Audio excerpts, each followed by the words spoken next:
The things that become our Dharma a few years from now are the things that we're Google searching today, because that's the thing that we're learning for ourselves. And if you look at the things you were Google searching a couple years ago, you're probably embodying them today. I don't know what I'm going to say next. You don't know what's going to happen next. We're on the ride, and that's how life is meant to live. We're actually just here to surrender and be vessels for how life is meant to be manifested through our incarnation. And so when we sit back and we take that passenger seat and let the universe take the ride, maybe I am not just a mind and a body to improve, but rather a soul to know. Maybe nothing was ever wrong with me. Maybe I didn't need to even improve myself. I just didn't know myself.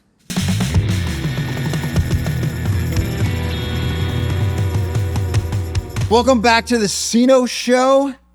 I'm your host, Seano McFarland, and today, we're diving deep into the world of purpose, Dharma, and radical self-expression with a guest who's been guiding thousands towards their highest potential.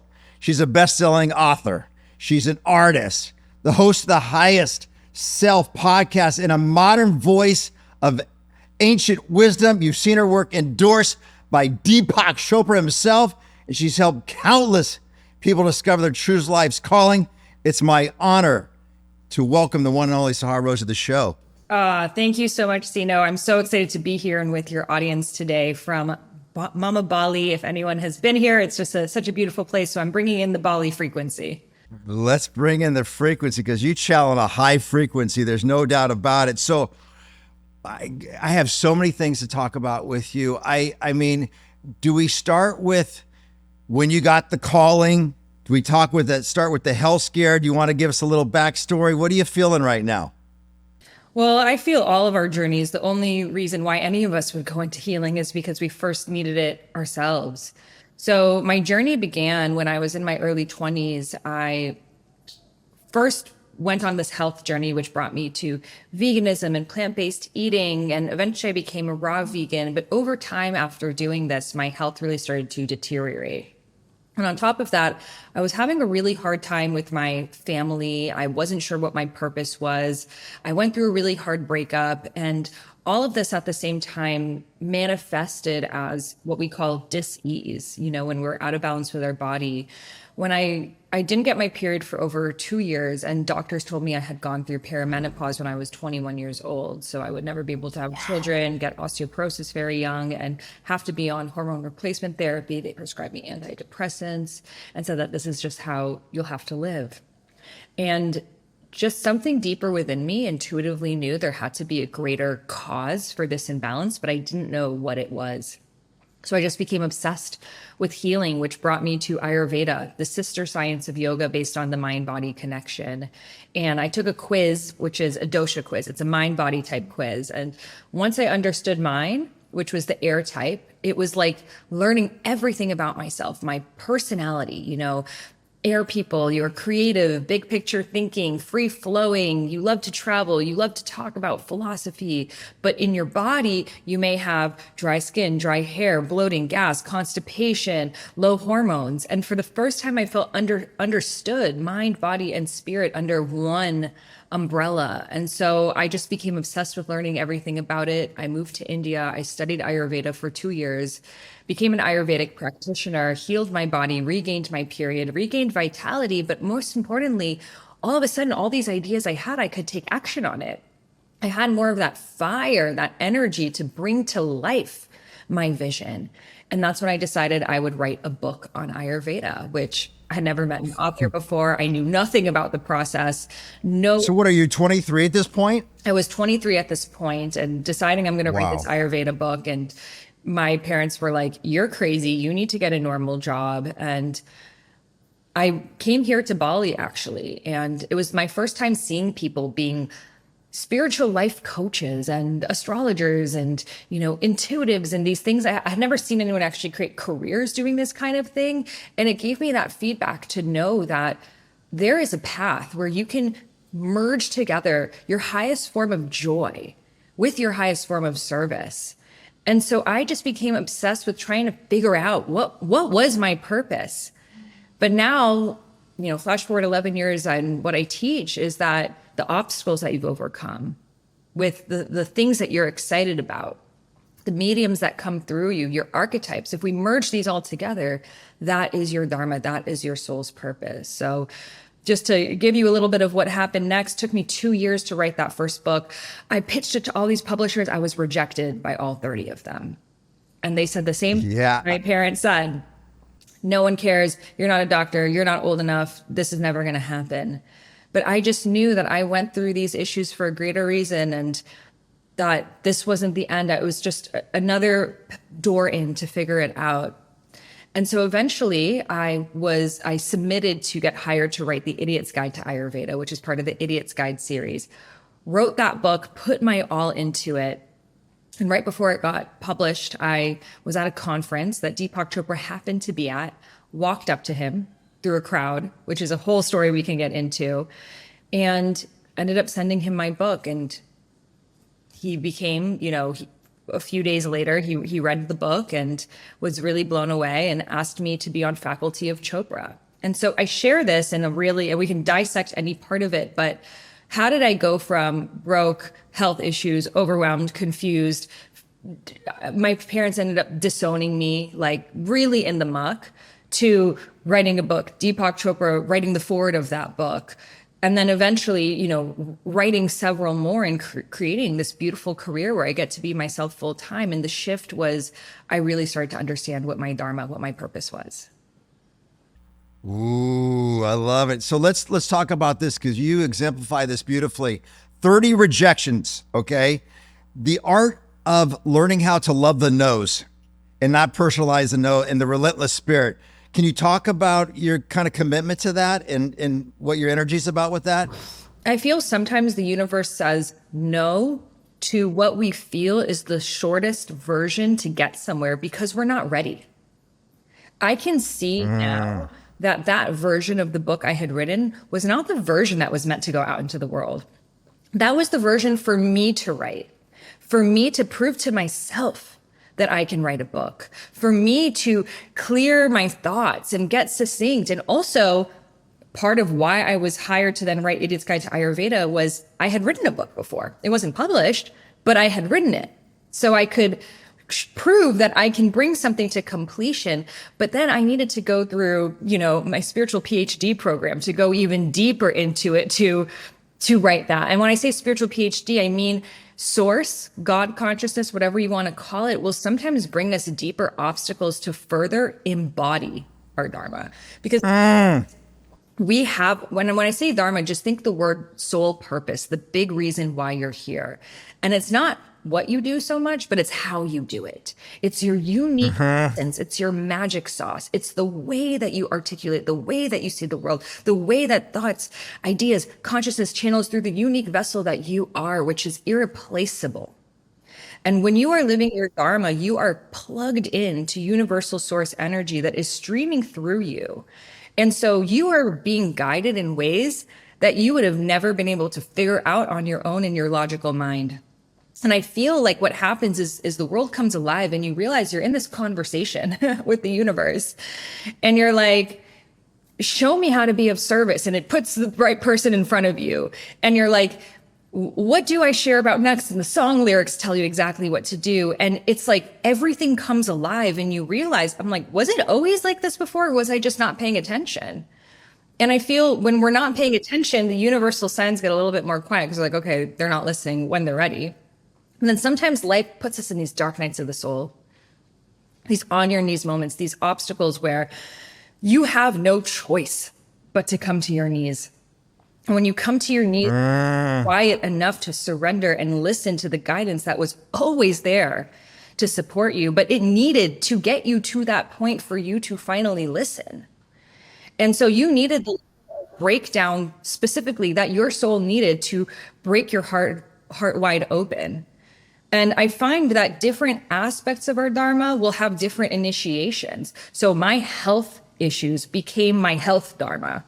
Then my family issues and not knowing my purpose became my Dharma around really understanding who I am and healing and being my own person and stepping into my authenticity.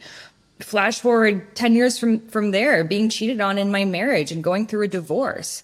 That led to other initiation of my Dharma around self-love and understanding relationships on a deeper level. And so I find that our souls chose a curriculum. And that curriculum is like the perfect study plan for you to embody your soul's purpose.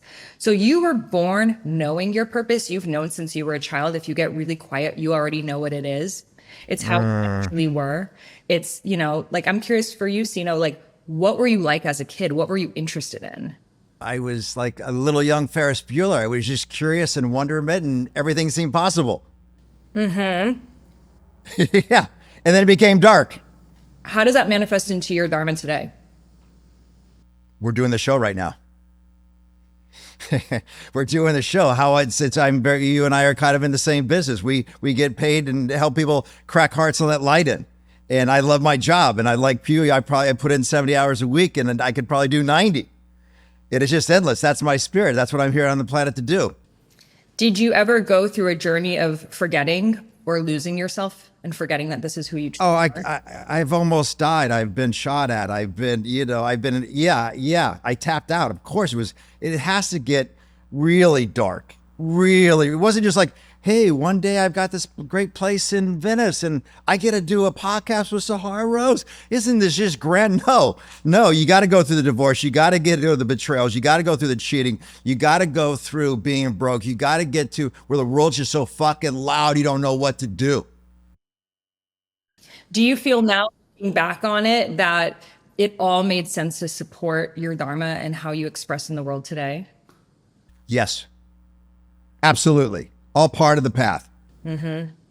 So I'm curious for you, again, someone who's in the muck right now, who's like, well, I can't live my purpose because I don't have the money to, I don't have the time to, I'm going through a divorce, I'm going through this health challenge. What would you say to them? Yeah, someone who's struggling and just really doesn't have any hope. Mm-hmm. Yeah. Well, my challenge is to help them shift channels and see where that negativity is really, and give them small little goals, small little steps. And then sometimes you can kill people with love. And then sometimes you got to say to this is me, you asked me, I got to tell you, I'm a little bored with your sad story. Mm-hmm. You're committed to darkness. You're committed to being a Debbie Downer. You're committed to this. You're a personality. You've taken on this thing. It's not true. It's not real. Do you want a better life? What is your sick and tired of being sick and tired? Mm-hmm. I can give you the map. Here's the map. Do you want to follow it? Mm-hmm. So I'm asking you these questions to get to know your Dharma archetype in a greater way. And I can see here that you have a strong warrior energy to you. That is a big part of your Dharma. So there's 9 Dharma archetypes. I write about them in my book, Discover Your Dharma. But I'm going to break down yours because your audience knows you. And we're going to put together your blueprint right now because they know you and they can resonate. And then that allows them to see the patterns within themselves. So the warrior archetype is here to protect, lead, empower, help people go towards goals. They have this strong sense of camaraderie. They bring community together and they help you realize that we're stronger as a team and that you can overcome whatever limiting beliefs that you have in your mind and really are an example of strength.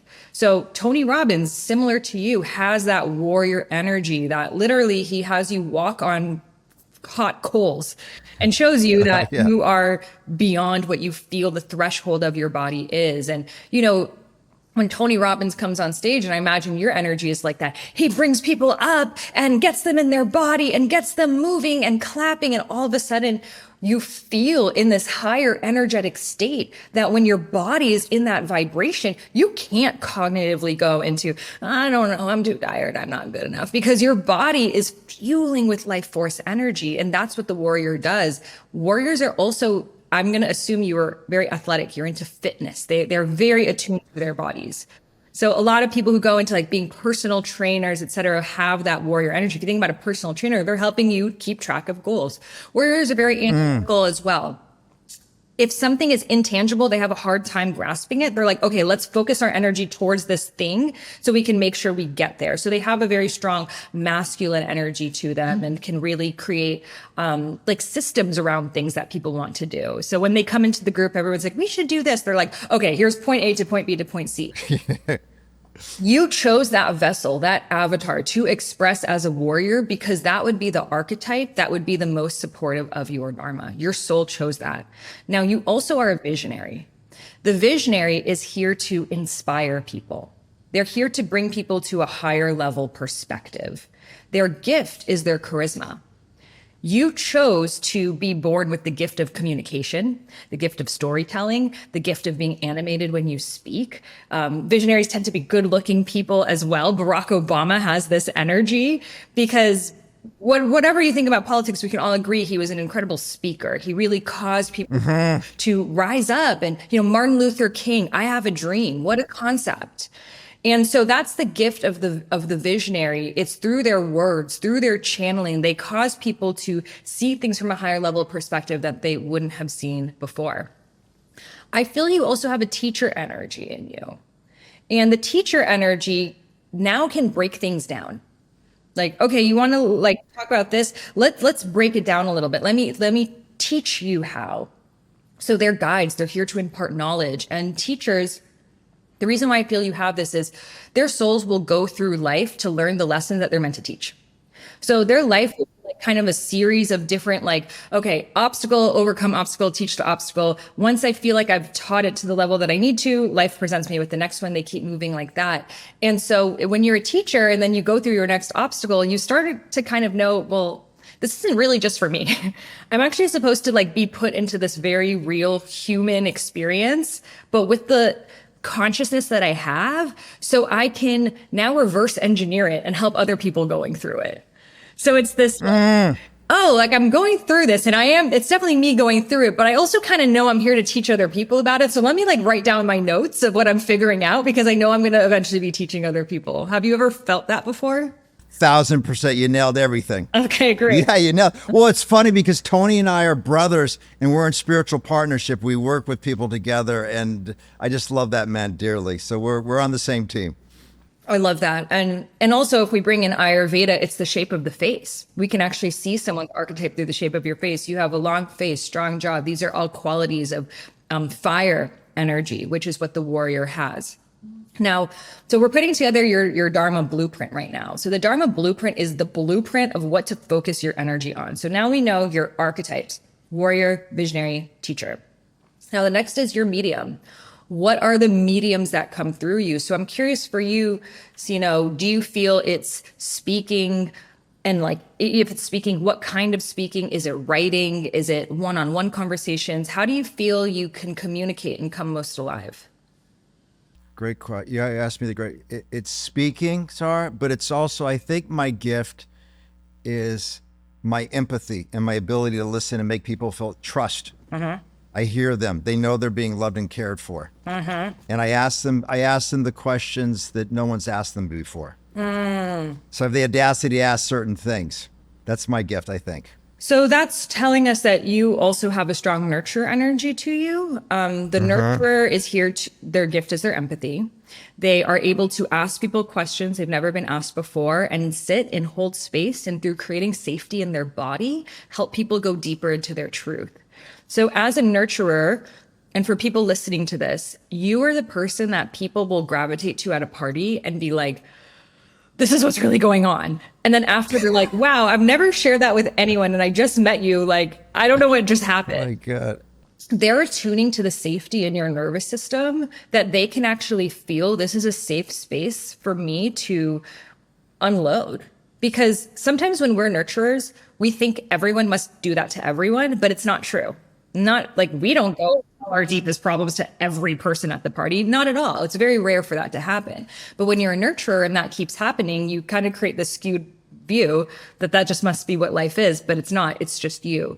So if you are a nurturer, you have the gift of the healer. You have the gift of the coach, the intuitive. So I love to see when warrior and nurturer are together because they're juxtaposing archetypes often, because warriors like if you're in pure only warrior energy, it's like kind of like what you said. It's like, I don't need the sob story. Let's keep things moving. What's your goal? But then the nurture is like, tell me all the details, And so Right. it's like you have both. And I actually think that that's helpful. It's like the masculine, feminine, the yin and the yang of like, okay, I'll really listen to your story and be there for you. But at a certain level, if I feel like you're repeating yourself again and again and again, I'm going to push you towards what you really want. Does that resonate?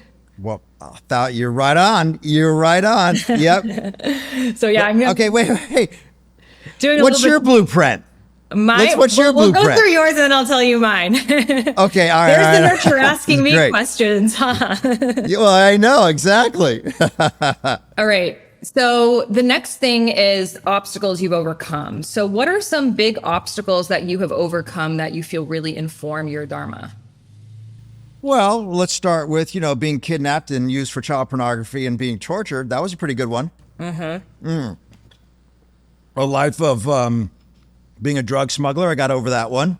Life of crime and life of drug addiction. Alcoholism. That's been 38 years. Those are a couple. And just how about the one of just that I'm not enough and I'm not smart and I can't do anything. And I've created something magical, my practice here, and people come to live here and the show and being around extraordinary people like you. I've overcome those things and brought that into my, my life and my community and my vision. So would you say the biggest theme that you've experienced throughout these obstacles is realizing your enoughness? Yes. Yeah. God got it right from the gate. I just didn't know that. Yeah. Right. All right. So what do people compliment you on? What do they say? Like, oh, you're so great with this. It comes so naturally to you. What are the kind of compliments you receive? My energy, my fierce energy, my commitment to doing whatever it takes to help people be kind and loving to themselves and get the negativity out of there and understand their mission statement and their map and their purpose and really helping them. I'm really like God's middleman. I'm just trying to connect to some truth and to, some higher help. That's really what I do. I love that. My ability to love people. I love people at a very high frequency till they can love themselves. What are you excited about? Like, what are the things that you're, Google searching, podcasts you're listening to, things that you're like, oh, I just could do this forever. What are the things that bring up that energy for you? Well, I'm, first off, I'm always a student. I always consider myself a newcomer. I have, I always want to better myself. So, probably you and I are listening to the same people. I mean, I'm listening to podcasts. I'm reading books. I'm looking at quotes. I'm constantly searching for things. I'm big into art. I'm big into athletics. I go to events. I love opera. I'm music, plays. Just so curious about, anybody, the Viktor Frankls of the world. That's my get down. People that have gone through really difficult times, but they're in a different place now. Transformation. Healers, that have gone through it. People that have had just extraordinary adversity and they're on the other side of it and that generally smile and have a good time with life. Are there any topics that you are excited about, you're reading about, but you're not sharing about yet?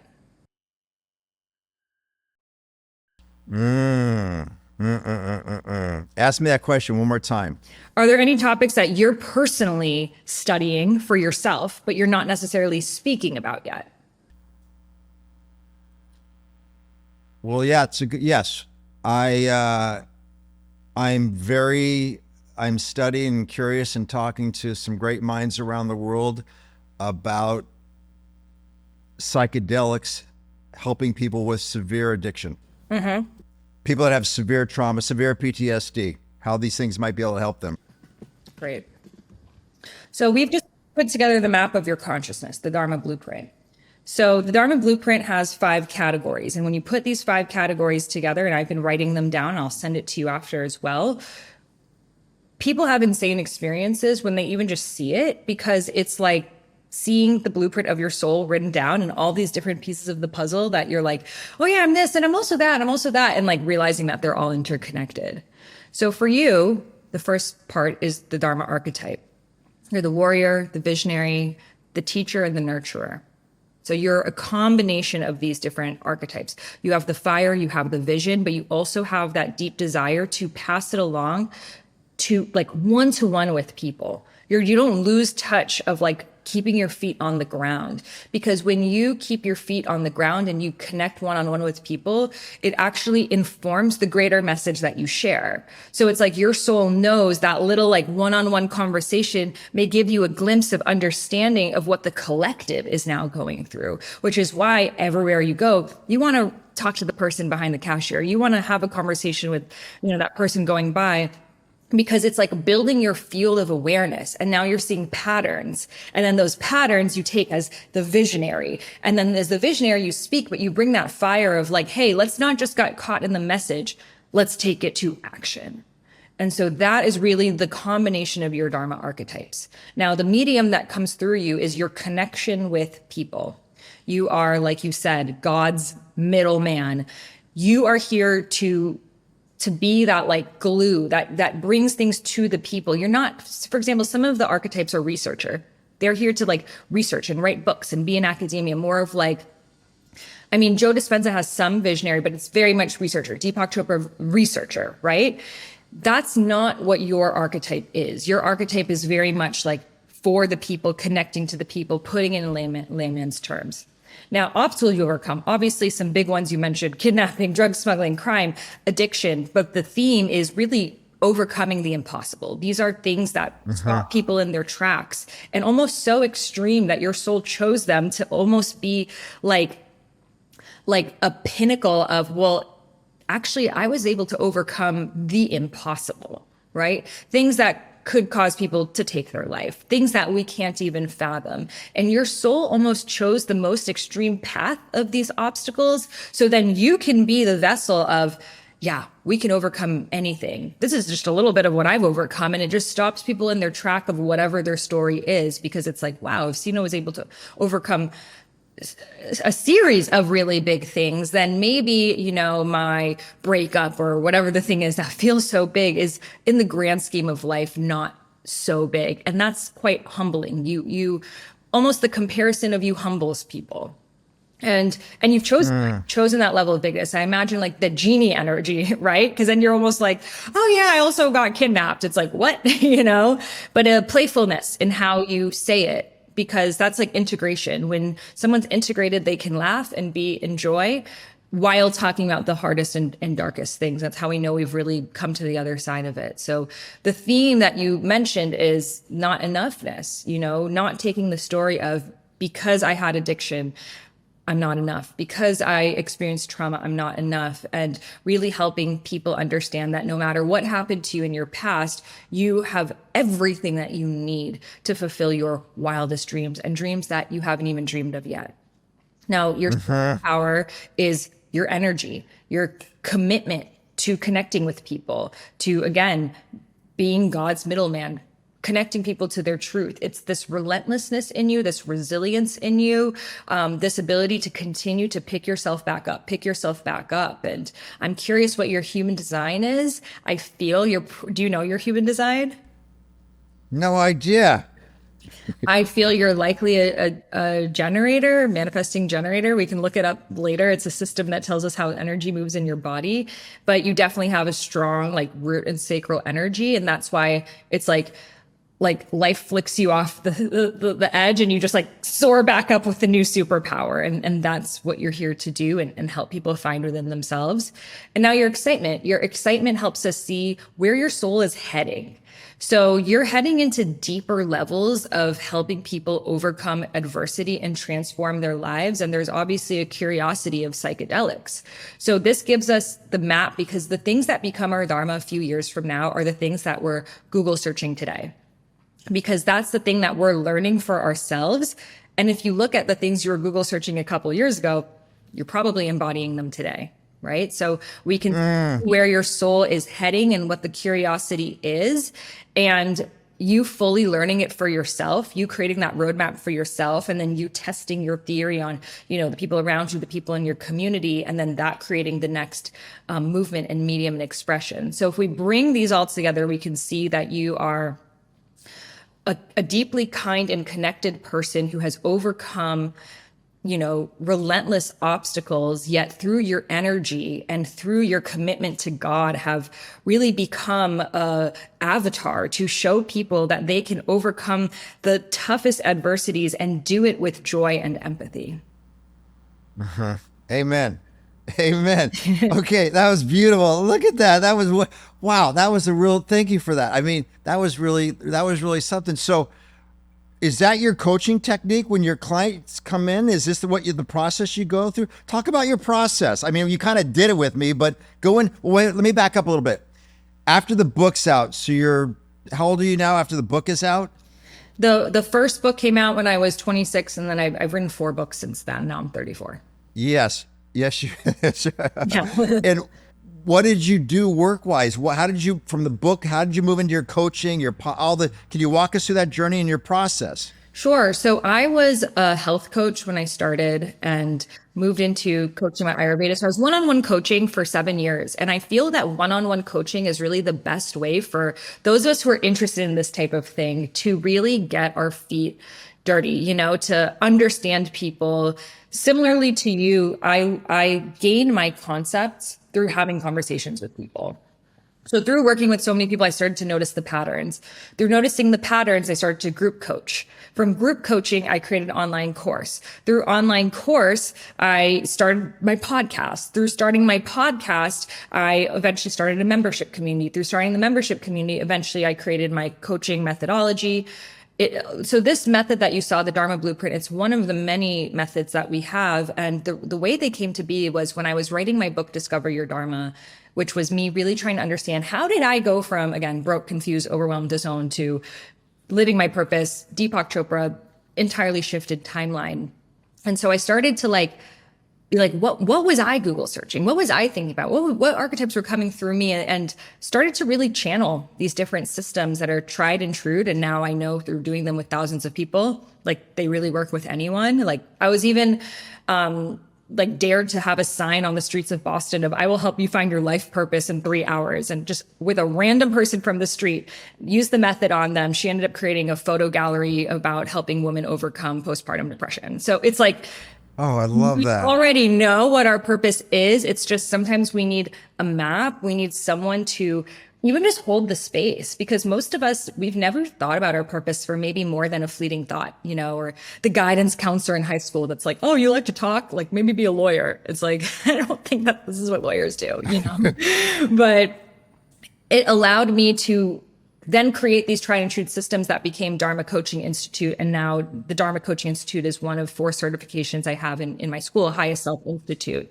And it's been amazing. We've graduated over 3,000 students, and they have gone on to create full-time careers as Dharma coaches, the first ever Dharma coaches. And it's a really beautiful integration if someone's also a yoga teacher or a breathwork teacher, meditation, or health coach, but wants to go deeper, because that's what was frustrating to me as a health coach was, I think that eating a bunch of chips in the middle of the night is not good for you, but why does that keep happening, And the reason why are these deeper issues in our soul that I feel we don't feel equipped to engage in because we're afraid of what might come up. So having these systems and tools gives us sort of this roadmap that we can go in with and trust that this person is going to have an experience. And, that's just the Dharma Blueprint. What I would bring you through next is, where are you in the 5 stages of Dharma development? Which I already know yours is on stage 5, where you're at in the Dharma journey spiral. So that tells us the emotions that people go through and what emotions often follow, because for example, as you've known, sometimes it gets darker before it gets lighter. And people often think, my life was great before, and then I went into this whole spiritual awakening thing, and, now it's even tougher. Did I regress? And it's actually this process that happens when you start to become awake, that friends that are not in alignment with you fall away. Relationships that are not in alignment for you. That job that you were actually complaining about the whole time, you get fired from it. You're like, what? But it's actually God telling you, oh, you're ready for it. And the more conscious you become, I don't know if you've noticed this, you can't lie to yourself even for a freaking millisecond anymore. It's you have a awareness of something, that something's not in alignment, this relationship, this job, this friendship. you don't have 3 months to dilly-dally and wait for the perfect time anymore. It will just break down instantly. And at the beginning, you're like, oh my God, my life is so much more extreme now. But it's actually because your soul wants to be on the highest timeline. So it's just not going to waste time on things that are going to prevent you from getting there. You know, I really believe our souls have an ultimate timeline, which is us living our full expression, us living our Dharma, which is we were born it. Like we were born exactly who we were meant to be. It's just that we forget. You know, we were born on the highway and our Dharma's at the end of the highway. And we were born on cruise control, you know, with the gifts, with the curiosity, who we're meant to be. But then life has all these exits, right? You'll make more money doing this. Well, everyone from your town does that. Who do you think you are to do this? Well, it's too late for you to do that. And we get off these exits and then the universe responds. Tap, tap, tap. Something's off. You feel anxious. You can feel in your body, this isn't meant for you. But most of us, we don't listen because we see everyone else around us is living this way. So then the universe says, not listening. Okay, I'll get a little louder for you. Knock, knock, knock. Breakdown, panic attack, something bigger going on. Some of us listen, but most of us just drink more coffee, take more Adderall, smoke more weed, whatever the thing is, keep going that way. And then the universe is like, okay, I really need to shake things up then. Collision, on your knees moment, breakdown, dark night of the soul, something that is so extreme to wake you up. And Eckhart Tolle, you know, he had to hit like almost taking his life for him to wake up, for all of us exactly the level that we need to create that U-turn. So that resistance that we face is actually supportive. This is what we call karma. You know, a lot of people think karma is what goes around, comes around, but actually the most ancient term of it is karma is the bounded action by the universe to keep you in alignment with your Dharma, your soul's purpose. It's barricades at the side of the highway saying, hey, don't go. You know, at first you go off the side of the highway, your tires a little bit. It's like, no, this isn't the direction for you. But most of us are like, oh, this is so annoying. Why is it shaking my car? It's like, I'm trying to shake you to wake you up. And then we go off. No, barricades do not go into the bush here.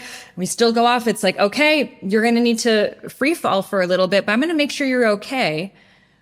But you got to get yourself back up. And maybe the getting yourself back up is going to require healing every bone in your body because that's what you needed to really learn how to walk. Amen. Right on. Oh, finally, then when we start to go towards the direction of our Dharma, we start to listen to our truth. We start to be in conversation with the universe. We start to realize we were never the ones driving this car. That we are taking on a journey and that life is moving through us. Those words are moving through us. I don't know what I'm going to say next. You don't know what's going to happen next. We're on the ride, and that's how life is meant to live. We're actually just here to surrender and be vessels for how life is meant to be manifested through our incarnation. And so when we sit back and we take that passenger seat and let the universe take the ride, then all of a sudden we meet the right people at the right time that says the right thing, that brings us to the right moment, that we listen to the podcast that says the exact thing that we need. And we pull over the side of the car. We're like, wait, are they speaking to me right now? And that's how you know you're on track. And that feeling of flow is called Kriya. It is boundless action by the universe to propel you in alignment with your Dharma. Because the universe wants you to be living your Dharma. In fact, what a genius design. Because if it feels good for you to be living your Dharma, you're going to do it all the time. It doesn't need to force you. You know, what a genius design to make you love doing that. I love being here sharing with you. I'm having so much fun. I could do it for hours. It's helping people too. How freaking cool is that? But if I was like, oh God, this is really tough. I hope he doesn't ask me another question. It's not going to feel good. It's not going to be of service. So the universe designed you to love to do your Dharma because it's sustainable, but actually it's almost like using us as bridges to raise planetary consciousness. Because if we're all doing the thing that brings us the highest joy and it's of highest service, we're creating solutions for all of the world's problems. Because there's someone who's daydreaming right now about how to clean the oceans, and there's someone who's visualizing right now how to make better school systems, and there's someone who's visualizing right now how to clean up the plastic from our dams, and there's someone that's naturally excited, naturally designed, naturally in the preparation of that thing. So you actually don't need to force yourself to be someone else. You don't actually need to force yourself to like really go into this thing that you don't want to do. It's quite the opposite of how our school system taught us of like, you hate math, buckle down on math. No, if you hate math, you're not designed to be a mathematician, because there's people Right on. who love that. Yeah. That's easy for them. And there's people who love to speak, and that's easy for them. So the cool thing is your Dharma is the path of least resistance. It feels easy. It feels flow. It's that Kriya. But to get to the path of least resistance, you first must go through the path that you are personally the most resistant to. And the further along you have moved away from your Dharma, the more resistance it will be. But I see it as your Dharma is out in open waters. You know, when you go past the break, it's like open flat waters in the ocean, and that's your Dharma. It's like you can see the horizon, you can see everything, you can lie on your back, see the stars. But you got to go through some gnarly ass waves first to get there. That's the preparation. That's the embodiment. That's what teaches you to become a stronger swimmer and gain tools and gain resilience. But most people, they're in the sand with everyone they know from their hometown. They go out into the ocean once, knocks them back to shore.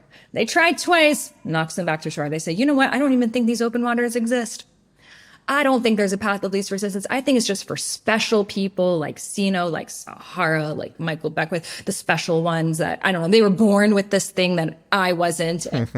Us mere mortals, we just got to stay here in the sand and do things that we hate to make money because that's what everyone around me is doing.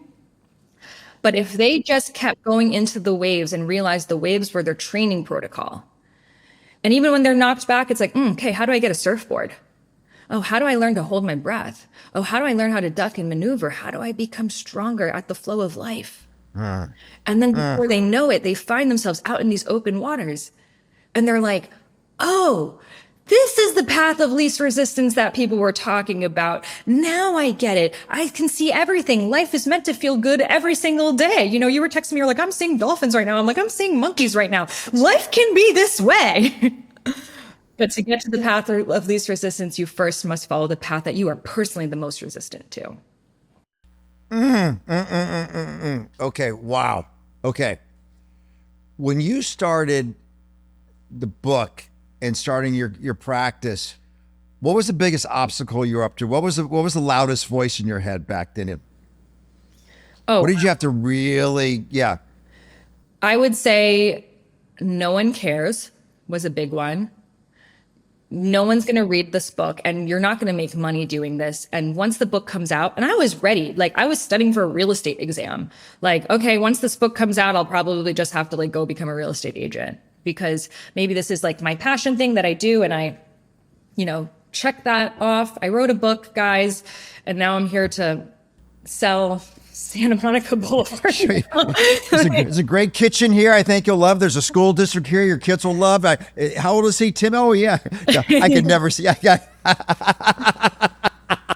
Because again, I had never really seen anyone in my family specifically. Like they came from Iran. My mom was a refugee who fled the war. My dad, an immigrant. No woman in my family's ever worked. I did not have a model for this at all. So I thought maybe and that's the funny thing is like our Dharma will take us how far that we push it. So I see a lot of people, they'll take it on as a hobby. And that's a great, when we go through the 5 stages of Dharma, taking on as a hobby is the beginning because you got to love doing it. You got to gain experience doing it. But there's a threshold of, I actually want to be me full time. I want to actually pay for the gift. Because what happens is, at first, like, so for example, in the 5 stages of Dharma, stage 1 is just the awareness of I have a purpose. Most of humanity is not there yet, by the way. Most people don't believe they have a purpose. Most people feel their purpose is survival. But when you have whatever dark night of the soul caused you to think, wow, there is this soul inside of me that's beyond my personality, this part of me that's like connected to all, that's witnessing life, and there's an intelligence to everything I've overcome, and there must be some reason why I'm here. That brings you into stage. Then stage 2 is, how do I become my best self? Self-improvement, mindset, fitness, all of the personal development in space is really around how do I become my best self? So a lot of us go through health journeys, right? We need to clean up our vessel. We learn how to take care of because if I have horrible digestive issues and I'm sick all the time, I can't live my purpose. I won't have the energy and the life force for it. So we go on these personal development journeys, but that's just stage 2. Most people stop there. Stage 3 Right. is the spiritual awakening. Now, this is when you realize there's something that happens in your life, divorce, getting fired, health scare, losing a family member. You're like, maybe I'm not just a mind and a body to improve, but rather a soul to know. Maybe. Ooh, say that one more time, please. That's so beautiful. Say that again, please. Maybe I am not just a mind and a body to improve, but rather a soul to know. Maybe nothing was ever wrong with me. Maybe I didn't need to even improve myself. I just didn't know myself. And so instead of trying to hack my way into becoming my best self, which is again me fighting against, let me just get to know who this being is that's existing inside and around me. And that's when we start to get really curious. Who am I? What makes me come alive? What is my purpose? What is, my astrology, my human design, my past lives? There's so many systems out there of gnosis, to know thyself. So we go on this journey of deep contemplation, and there becomes a shift. When we're in stage 2, it's around, I need to acquire as much information as I can. Right? How do I get better? How do I improve? What's the research on that? We're listening to, the Andrew Hubermans and all the things, and that's very important, right? But when we go into stage 3, we kind of stop listening to humans. We start listening to ourselves. Because we realize there's a deeper intelligence from within that only I can listen to when I'm silent enough. And you start to just go on walks, maybe listening to binaural beats, or maybe even better, the birds. Maybe just becoming aware of, why do I feel the need to always be listening to someone else? What am I afraid of hearing within myself? And so those deeper thoughts, those shadows, that thing that keeps coming to mind that you're like, oh shit, I need to go on Instagram. You start sitting with that thing. That's what shadow work is. Yeah. To go talk about shadow work. So important. Yes. So I was so afraid of shadow work. I was so afraid of pain in my life because, like most of us, we want to live in joy and fun and suffering and not suffering, but all the good things, and we're afraid of the suffering. And what I realized is that when we can actually open up the hood of the car of what am I afraid of feeling, and go into it and follow the thread to the bottom of the barrel, get to that baseline feeling. So for example, after my divorce, I would recognize, I would get these feelings of loneliness, this feeling of oh, I'm just so alone. And then the action I would take is go on Instagram, go on a dating app, go on something to make this feeling go away. So I would start to do shadow work I would just sit on my yoga mat and lie down and really feel in my body, what is this loneliness that I'm feeling? And I would feel, I'm just tired. I've been working so much. I just want to be held. And then I would go into, well, aren't I held by earth? Aren't I held by God? What does it feel like to just release my body into this yoga mat and trust that I'm being held by this earth that is holding me up? And I would go, and then through creating more safety in my body, I would have a deeper layer thought. And for me, when I went to the bottom of the barrel, it was if I am not in relationship, then I don't even deserve to live. And that was the deep bottom of the barrel thought through really asking myself, why do I feel the need to connect? It's almost I didn't even think I existed as a human if I was not in connection. And then I would ask myself, well, imagine if I lived on top of a mountain by myself and I never talked to anyone else again. Do I then not deserve to live?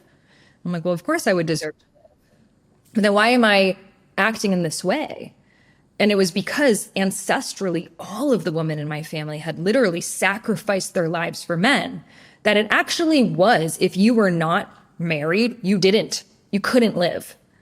So that epigenetic memory was living inside of me, that if I am not in relationship, I will die.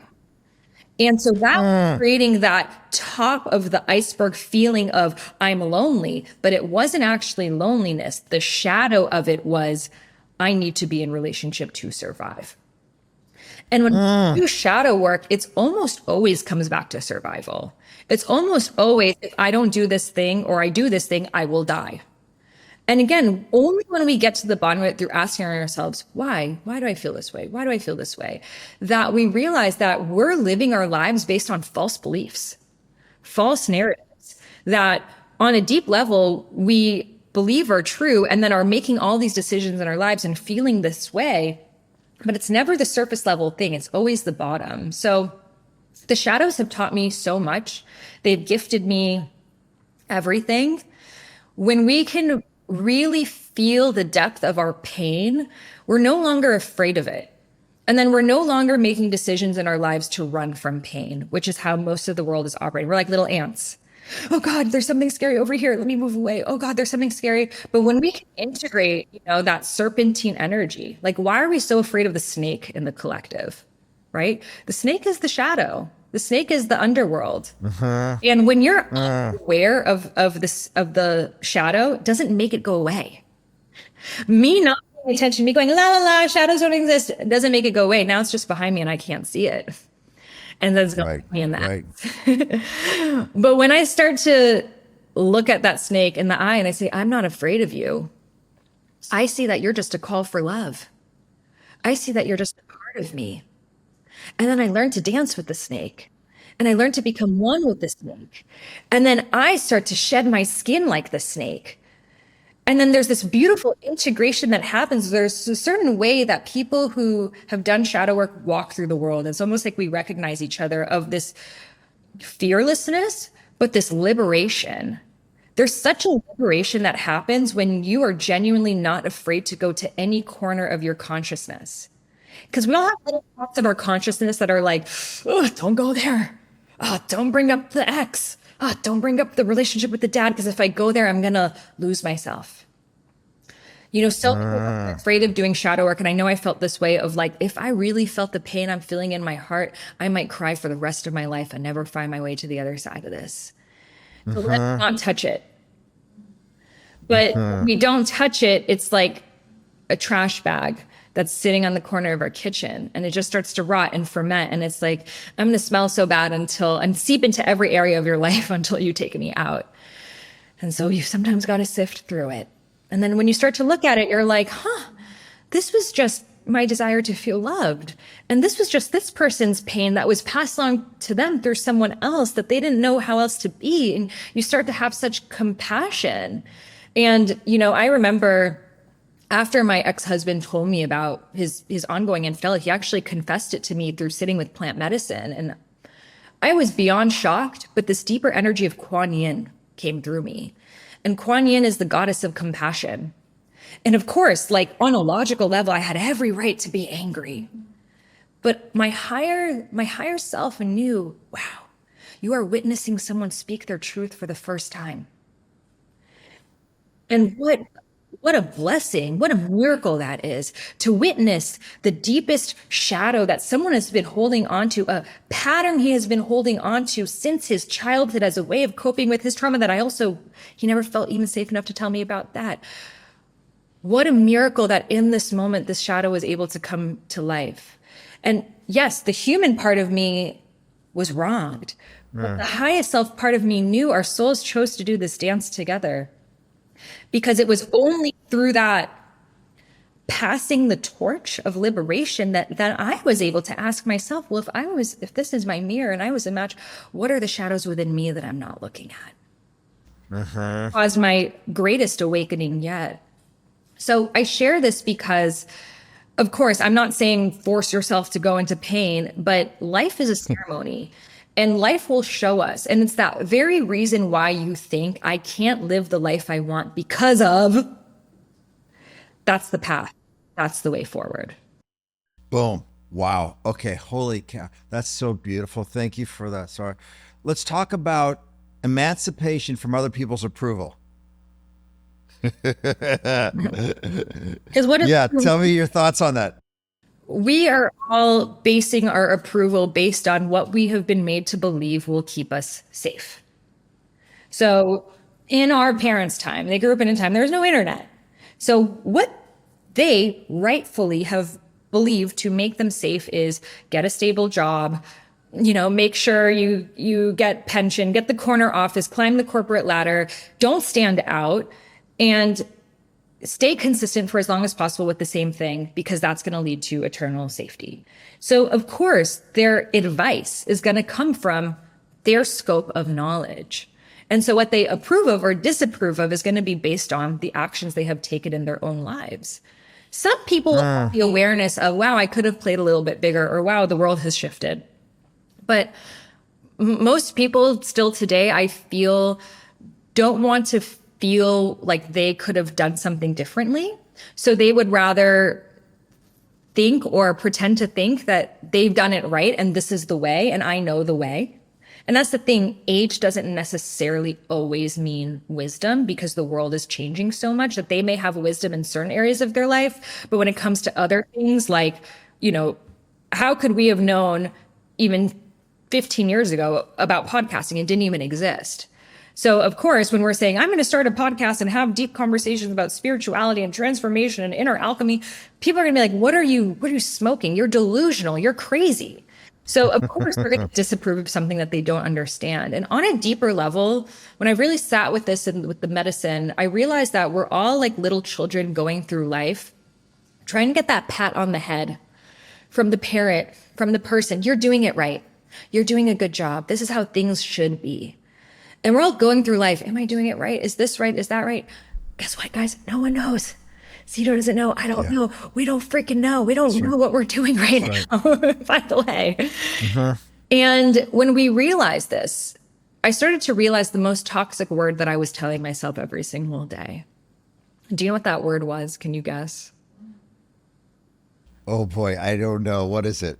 Should. Oh, Should yeah. I this? Should I not? Well, if I do this, should that? Should that?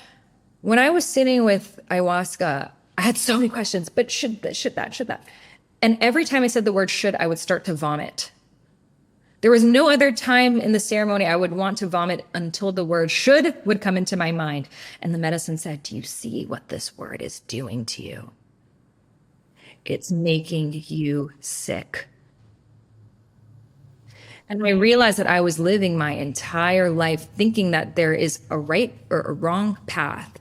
And if I just get it right, I'll be on the path of eternal safety and security and happiness till death do us part, But there is no should, because there is no right, there is no wrong. There's certain lessons that your soul needs that there's no avoiding. And I know that's hard to hear. But there's certain karmic things that it's like, you had to do that dance. You had to meet that person. That had to break your heart. It couldn't have gone another way. It was predestined. It was pre-written. It was an entanglement that both of you needed for your own way. And what the free will comes in is, how quickly do I transmute it? How quickly do I learn the lesson? Do I surrender into it and put my hands up like on a roller coaster and say, I'm in along for the ride, spirit, lead me? Or do I try to hold on to the grips at the end and try to control the roller coaster as if that's going to make it stop? Wow. Okay, beautiful. Let me talk about divine feminine music, dance, how you put it together so beautifully. I love, sometimes I've sent your video out, some of your music videos. I said, this is what freedom looks like. This is it right here. This is what freedom looks like. Talk about that process, how you brought that out, because it's really beautiful. And I encourage all my viewers to listen to all her podcasts and her videos. Just talk about that, because it's so, actually, I think you're the best person in the world who's doing this right now, honestly. You're so sweet, because I come from a country where dance and music is illegal. I'm not able to go back to my home country anymore because of this in Iran. Music is illegal, dance is illegal, expression is illegal. So what I have gone through against for my Dharma is literally never being able to go to my home country. I mean, insane, like fear from my family, who still to this day don't approve from it. But it's like your soul will put you in whatever. It's like, you're going to have these gifts and a desire for music and expression. You're going to be born in the country that's going to kill you for it. And that's the duality that our souls choose right there. So through when you go through something really big in life, and I'm sure people listening can resonate, after my heartbreak, I was just broken wide open. And when I would listen to music, I would just hear it on a deeper level than I've ever heard it before. And I was like, damn, was music always like this? Like, do they always have these layers and these ad libs? Because when you're listening to music and you're busy, you're going through life, you're in your thoughts. But when you're like busted wide open like that, and there's like no thoughts, just feelings, you're experiencing life on such a deeper level. So I started to hear music on a deeper level. And through that, I started to coming up with melodies and top lines. I didn't even know I had this gift. I had never produced music in my entire life. And I started to just record myself on my phone, like, da-na-na-na-na-na. And I started to get curious on YouTube, how to produce music. And I started looking up how to get samples of things and start just piecing it together. And I chose to become celibate, like to not engage with any person and use my sexual energy towards creative energy, which, by the way, our sacral chakra, which is our second energy center, is in charge of our sexuality, our sensuality, our creativity, our pleasure, our abundance. And so this is really the seat of the divine feminine. Now, most of us are using our sexual energy towards trying to seek, trying to, gain attention. But if we can actually recycle this energy and move it through our bodies, open up our hearts and open up our pineal gland, we become creative geniuses. Most of us are telling it. And especially in the collective right now, if sexual energy is the strongest energy that's created life, a lot of people are shooting their greatest life force towards pornography, right? Which I know shared your own experience of being forced into that world. And think about it, we're sharing our manifestation energy into this fake thing that it's often trafficked people against their will. And we're putting our most precious life force energy towards that matrix, which is why it is the fastest moving matrix in the world. It's like 80% of the internet. So imagine if we instead use that life force energy, when we feel that sexual energy, meditated on it, breathe into it, and brought it up our chakras, all of a sudden this creativity comes alive. So I started to produce music. And once I started producing music, I never thought I could sing or do anything on it. If you ask me what's the thing you're like really bad at in life, I would say singing for sure. Never had that gift. And then I made the song and I'm like looking like, okay, how do I find an artist to go on the song? And then there was an affirmation I just kept telling myself in my head when I was in this unknown. I didn't know where I was going to live. I didn't know what was happening. And I would just tell myself in my head, trust, flow, surrender, let go. Trust, flow, surrender, let go. Trust, flow, surrender, let go. I'm the one I've been waiting for. And so I just recorded. Whoa, that's so good. That's so fucking hot. I love it. Afrobeat song, and I'm like, I've never heard of affirmation Afrobeats music, but let's just try this. And then I just put it out. Like, again, I think I just don't overthink things sometimes. I'm like, let me just like put it out and see what happens. And I'm like, okay, I guess I need a music video for it to put it out. So I like went in these, I was in Portugal by myself and I just went on these WhatsApp groups. I found some videographers, she didn't even speak English. And we just went out to the beach and I was just listening to the song on my phone and like pretending to be in the music video. Again, never done this, me and a random videographer. And I'm like, okay, this is going to be the music video now. Edited it myself. And then I just treated it like a music video launch and I put it out and people were like, wow, I really actually like this.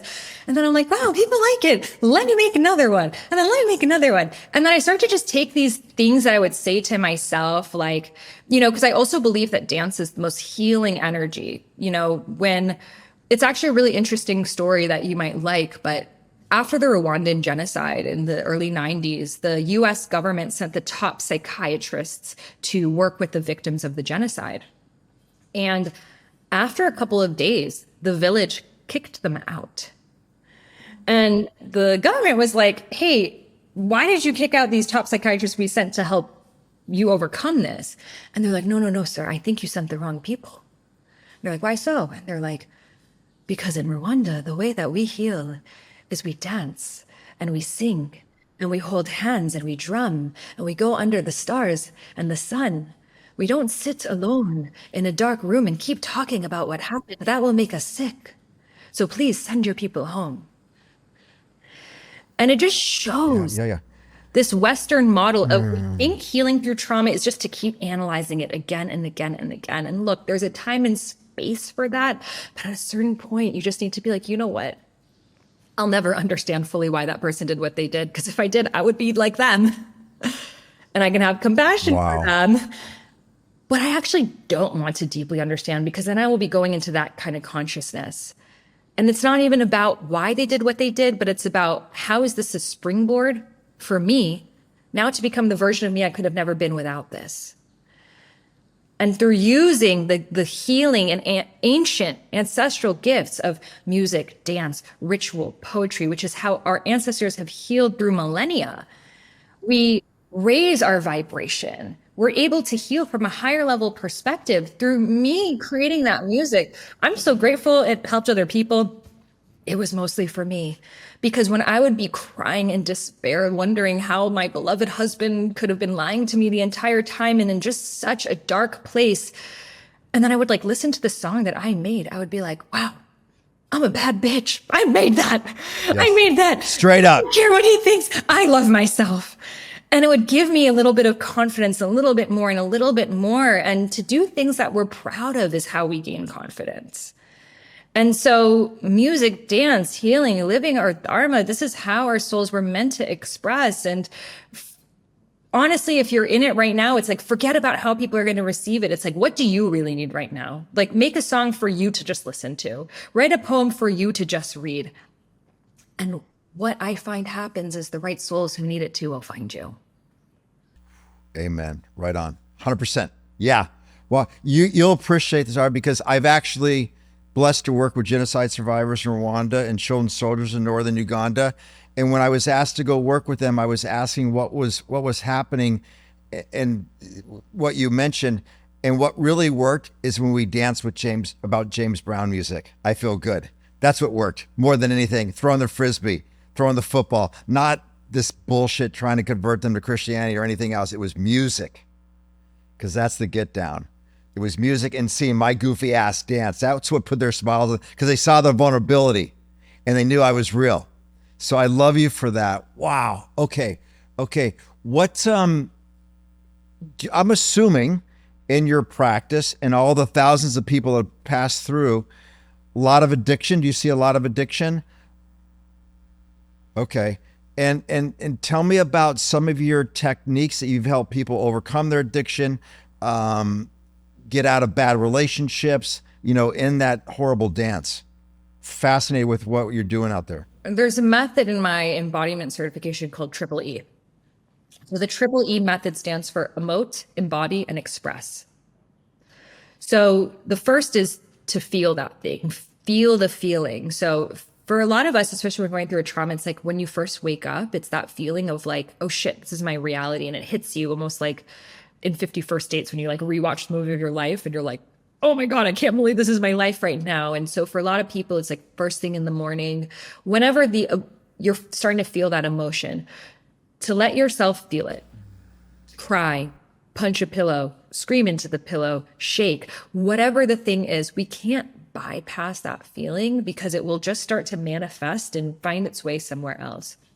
So feel it through. And, research has found that you can actually really only feel an emotion fully for 90 seconds.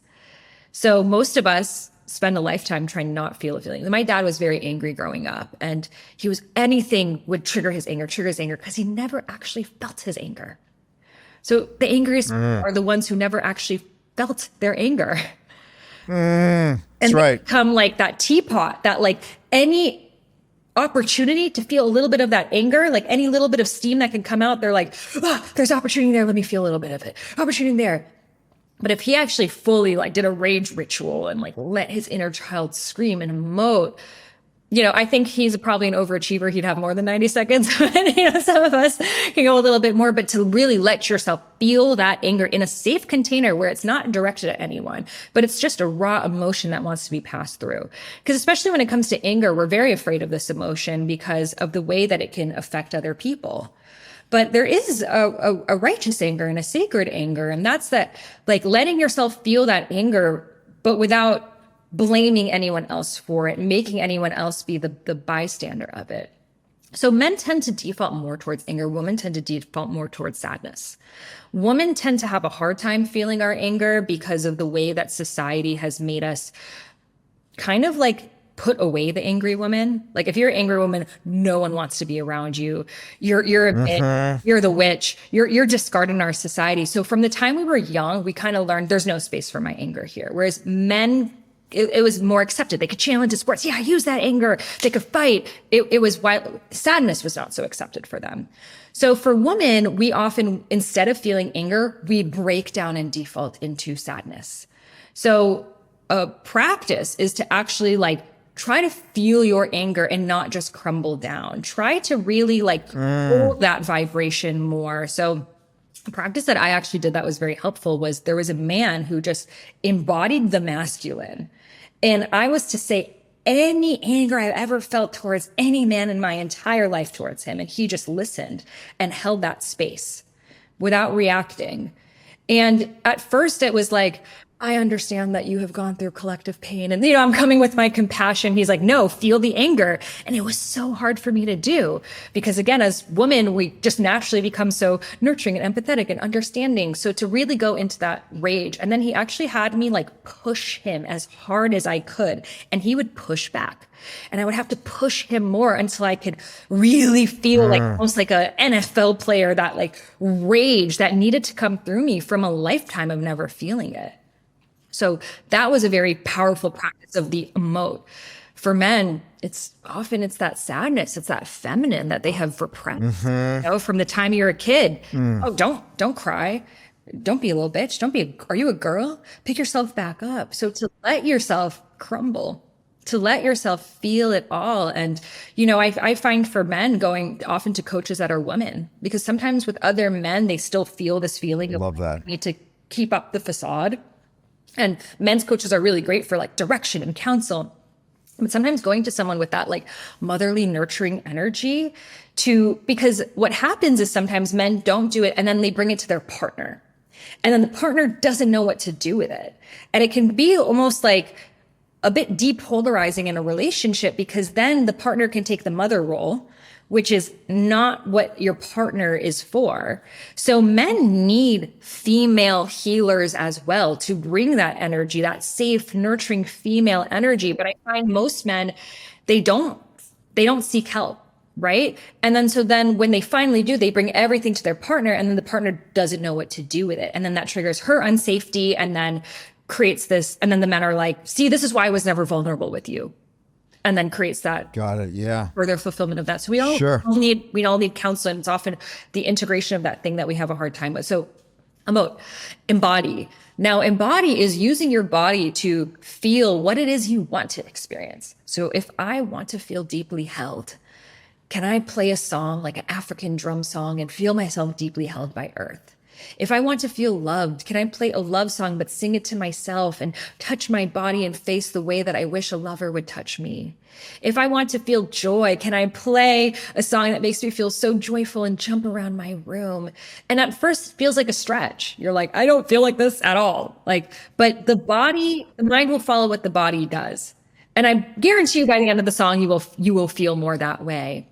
So even if it's just one song, I have playlists for different moods that I want to feel. So using your body to feel that way. So at first, be honest with yourself. If you don't feel that way, be honest with the part of you that feels small. But maybe that small part of you start to open up a little bit more, stretch out your arms a little bit more. And before you know it, you feel big, which was the intention you wanted to embody. And then from that place that you're embodying, that desire, that intention, express. Turn it into something greater than you, whether it's writing a poem or recording a voice memo or making a song or painting something. Like I always would have just a watercolor on my table because something really easy and like pretty mess free. You could just have your little jar of water. I would just draw whatever it is that came to mind. That's the method that actually birthed my album. It was through feeling all those things that. Oh, I love that. Another thing that kept coming to me was, maybe this love story is really about me. Because I find that when we go through a heartbreak, we're like, And this will all be done when I find the love of my life. This will all be worth it when I'm then in that relationship where I feel fully seen and met. So then the focus becomes about finding the better relationship. And then I realize after years, maybe it's not about the better relationship, but it's about the relationship with me. Maybe this love story is really about who I've become. And so through saying that to myself in my head again and again and again, it turned into a song. I traveled across oceans, rebirthed myself in seas, asked my ancestors for guidance, find myself on my knees, left what I knew as home, made friends with uncertainty, saw him as he was, let go of the fantasy. I could keep going, but those words that were That is a fucking oh my God. That's so beautiful. turned into the song. And that's so beautiful. that song I did not want to, it wasn't even, it was like a poem and I just put it over a drum beat and I didn't want to release it because it was literally the pages of what I wrote after this practice. But then I just felt like, we always make music to be like upbeat and, fun. And then I was like, the thing that actually made me want to write all of this was that feeling, that emotion. And so I just put it out. It's the last song on the album. And what's crazy is it ended up being like one of the biggest songs just because of the rawness and the realness of it. So emote, embody, and express. And this is the method I teach in my embodiment certification that you then can guide other people through. That's beautiful. So listen, we just got a few minutes left. I'm just going to ask you a couple quick questions. Who's been the most inspiring teacher for you? I would say Earth. Looking at Earth, receiving her lessons. And the biggest lesson that Earth and plants have taught me is that there is a chapter and season to everything in life. And those times that you feel like despair or aloneness and you're like, am I going to be alone forever? Am I going to feel like this forever? I look at a flower and I'm like, nothing lasts forever. How cute of me to even think that, A rose, it has petals.